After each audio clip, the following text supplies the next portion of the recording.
राक्षसों का राज चाहिए। इसमें झगड़ा हुआ बहुत, फिर भी बाबा शंभू ने राज नहीं दिया।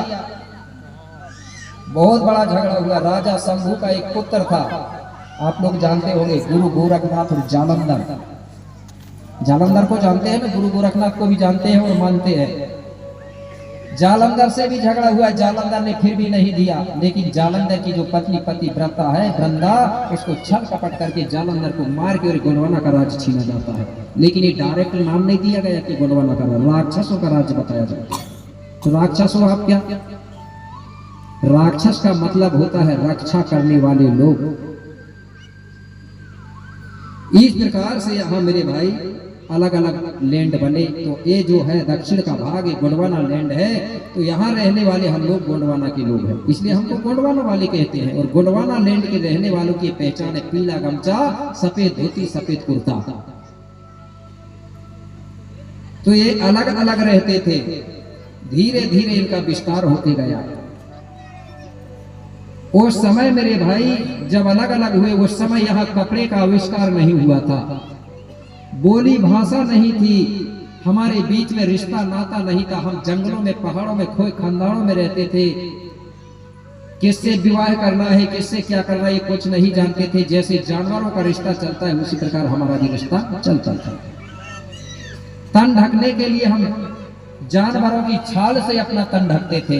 इसलिए बाबा शंभू बाघंबर की छाल को लपेट के अपना तन ढकता था, क्योंकि उस समय कपड़े नहीं थे। अगर कपड़े होते तो वो छाल का को लपेटता। ज्यादा ठंड लगती थी हम लोगों को, तो जंगल में आग जला करके उस गर्म राख को शरीर में लगाते थे, जिससे कि ठंडी कम लगे करके। उसी को लोगों ने क्या बना लिया, भभूति लगाना।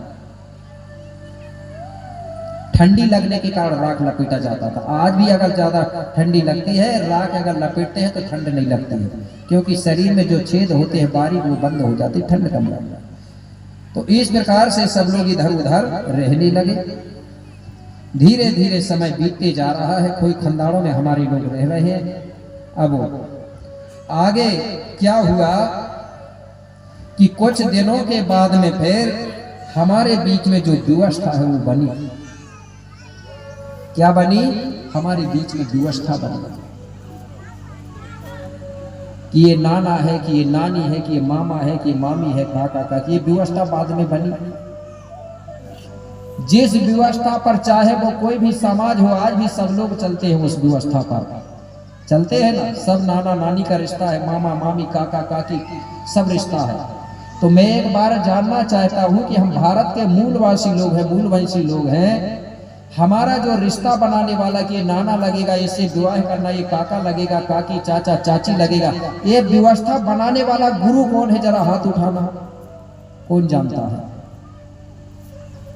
ये 4 वेद, 18 पुराण, 6 शास्त्रों ग्रंथों में नहीं लिखा है। और जबकि इस व्यवस्था पे भारत में रहने वाले सब लोग चलते हैं, लेकिन वेद पुराण में इस व्यवस्था को लिखा नहीं गया।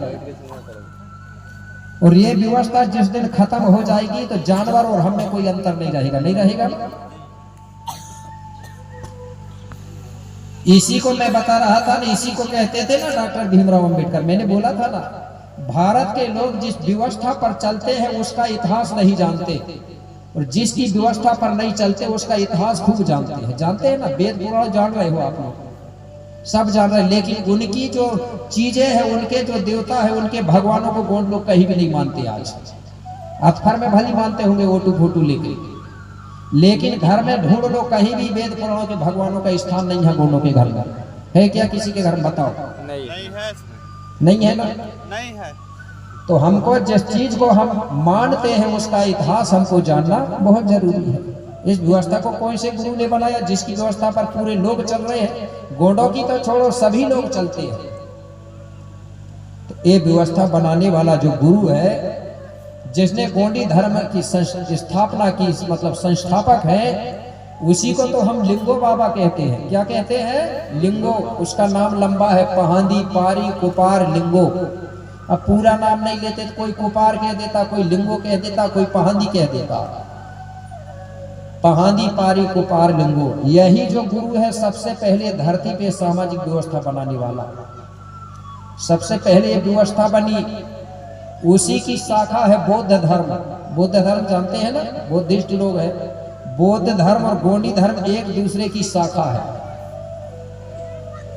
और ये दोनों धर्म में ऊंच नीच भेदभाव छुआछूत नहीं होता। भले आप लोग करते होंगे, लेकिन गोंडी धर्म में भेदभाव छुआछूत नहीं चलता है। ये व्यवस्था चलती है सामाजिक। तो ये जो गुरु है इसकी बात मैं बताना चाह रहा था, लेकिन अगर कोपार बाबा की गाथा अगर हम बताएंगे तो आज वो पूरी नहीं होगी ना। इसलिए इस गाथा को मैं कल बताऊंगा। कब बताऊंगा? कल। तो अभी थोड़ा समय और रह गया है, 7 बजे तक का समय है, ठीक है ना। तो मैं गुरु की जो है गाथा कल सुनाऊंगा।